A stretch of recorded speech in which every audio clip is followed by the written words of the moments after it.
Spiritborn, Diablo 4's brand new class. One word after watching their reveal last week: epic. I also still have some questions and concerns about this really incredibly powerful new class. Come along for the ride as we take a little deeper dive into what this class has to offer and what are the questions and concerns that have yet to be answered. This is going to be an interesting new addition to the Diablo franchise. The Spiritborn is a new class of character that's coming to the Diablo IV game as part of the Vessel of Hatred expansion coming out on October 8th. They are a martial arts style character with the ability to bond with spirit guardians who they summon to protect them and fight alongside them throughout their lives. There are 4 different guardians, and well, let's break them down. So the first one is the gorilla. They are more of a tank-like character, or I should say guardian, specializing in defense, resilience, physical damage.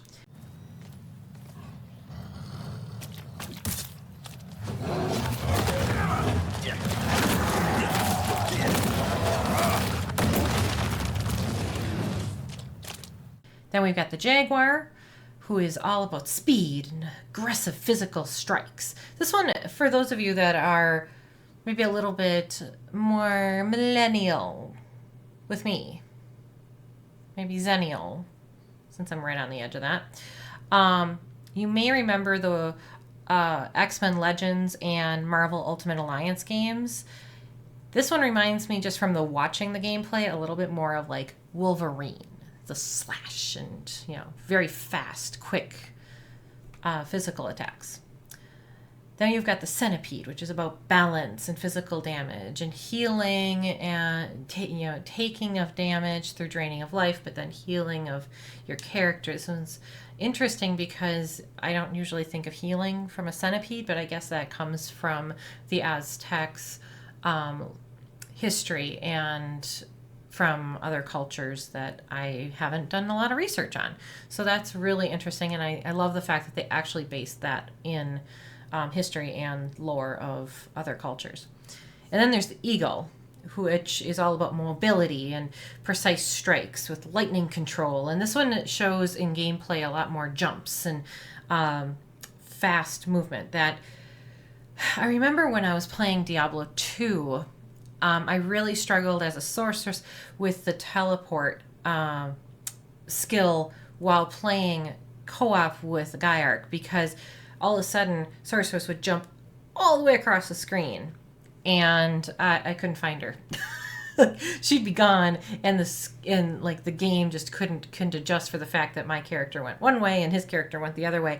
And I do have some concerns, which I'll bring up later, about that, but I think it's really cool for if you're playing by yourself and you're really doing like pit and moving through fast and trying to move very quickly through some sort of content.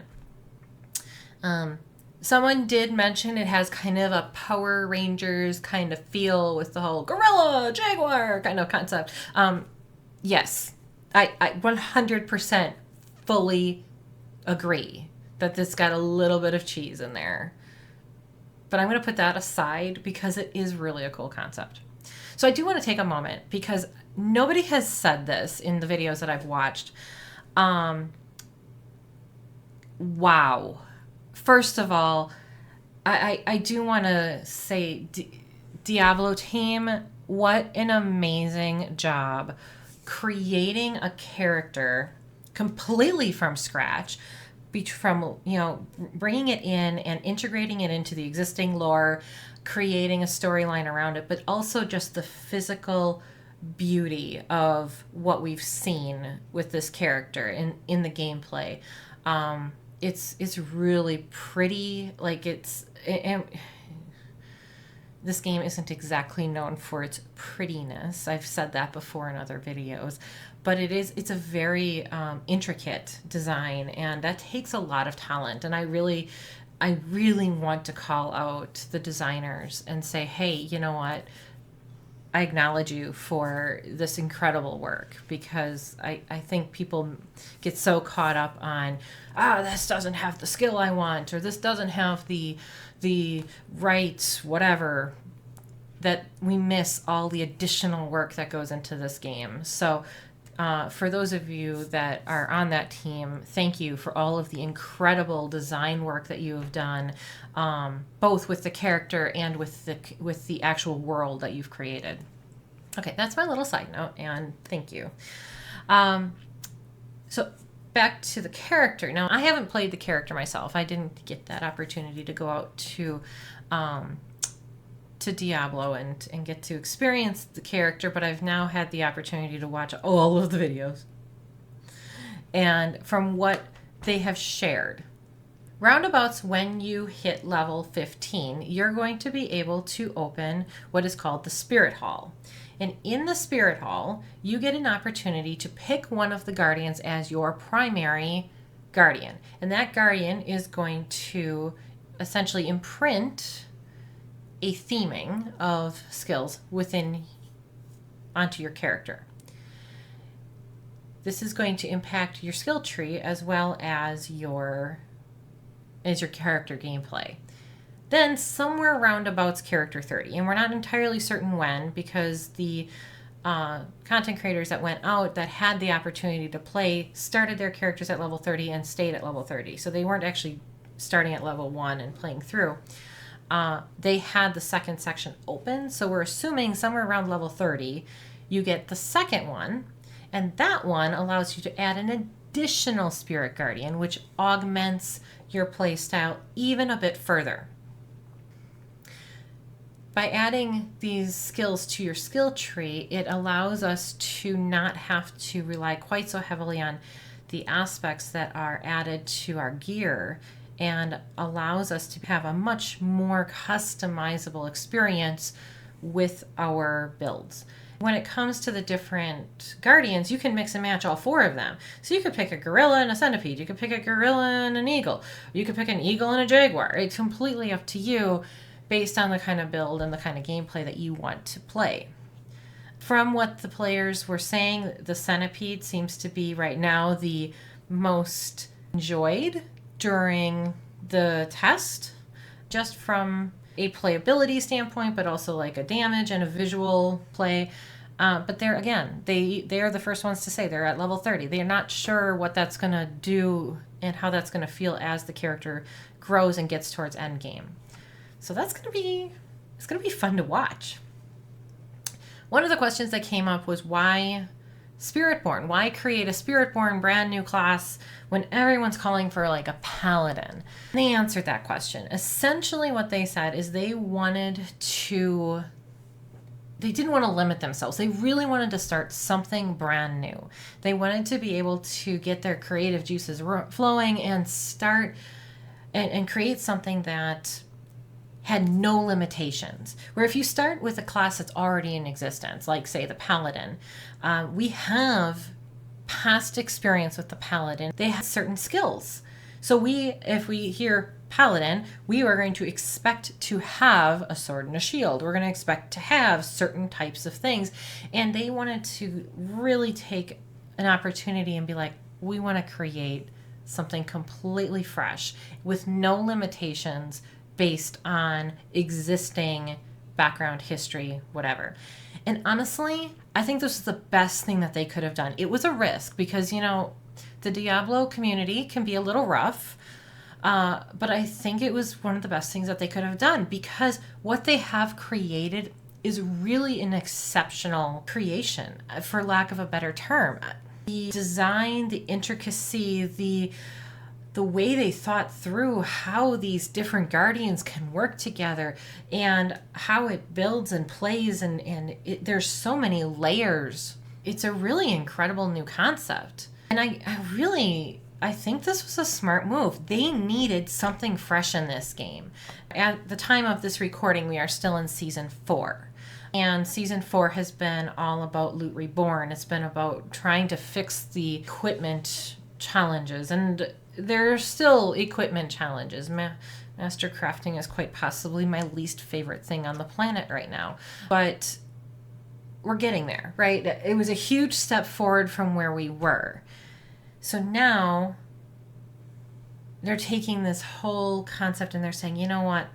Let us take away all of the preconceived notions and let us try something brand new. Let us try something from scratch.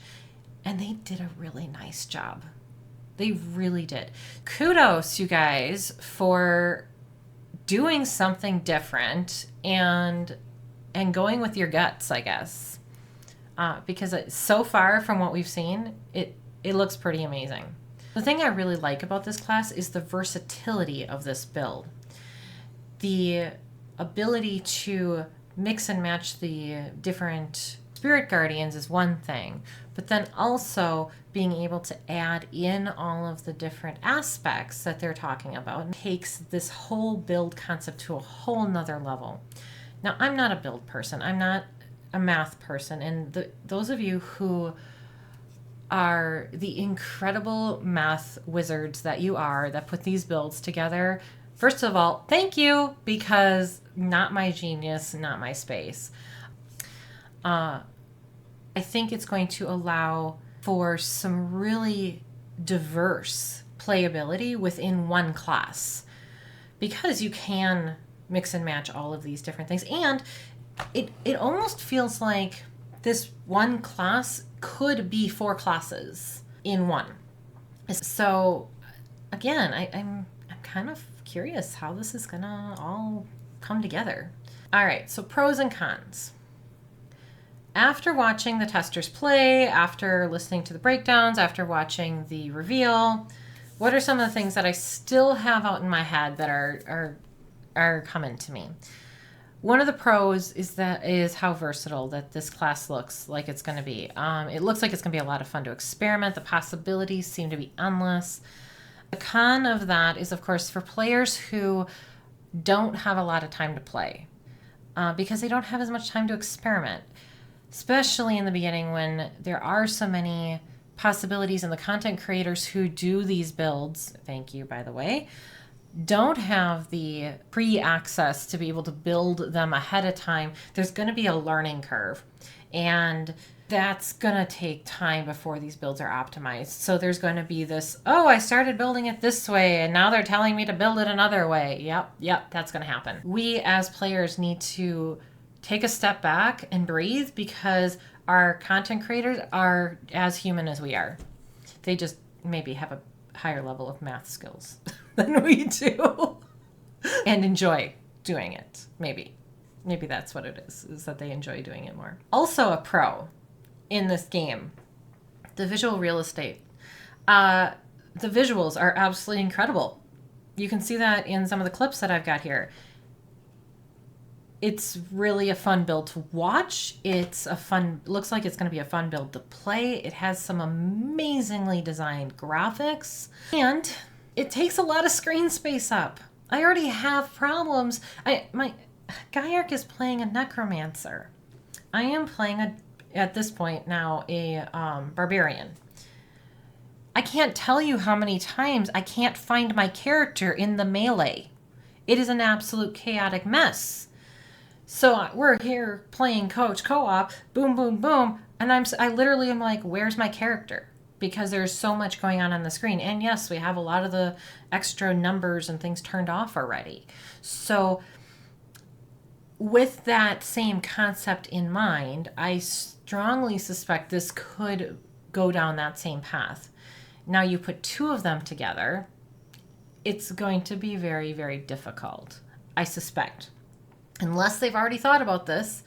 I did ask the question in the chat about couch co-op and about multiplayer and how it works visually with other players, and they didn't respond. They were getting a million questions all at once. The last pro I would say that I see is that this class seems to be extremely powerful, which is really cool. And the question I have is, how is it going to relate to the power levels of the other classes? Is this going to come out and just completely wipe out and like take over the other classes? Like if I start, playing a sorceress, is the sorceress just going to be kind of like nothing compared to this. Or are they doing some sort of balance adjustment in order to make all of the classes relatively on the same level? There's the argument that you bring out the class and it's strong and powerful and it does overshadow the others because you want it to really shine. So there is that argument from a business perspective. But then on the flip side, you're going to have an outcry of people going, but my sorceress, but my, all the other course, all the other classes, they're going to be pissed. Let's face it, they're going to be mad. And rightly so. So I don't think that's probably the best business strategy going forward. So what is the balancing of characters situation here? I think that's a really important question to ask. I'm hoping that they're doing some balancing adjustments, because this character right now feels like it's really designed to play either with another. It feels like it's designed to play solo, especially on console, or with other players who are not on the same machine. It definitely does not feel like it's meant for a couch co-op situation. And not everybody, I know couch co-op's not the favorite way of playing for most players, but it is a way of playing the game. And unless they're planning on phasing that out, which I really hope they don't, because it's the way that our family bonds and our family has time to connect. And I don't want to be in a separate room as Gaiark when we're playing, because that's how we spend time together and we bond. And I do not want to have to wear headphones when I'm playing the game with my husband, because it's our opportunity to communicate in person while we're doing something we really enjoy.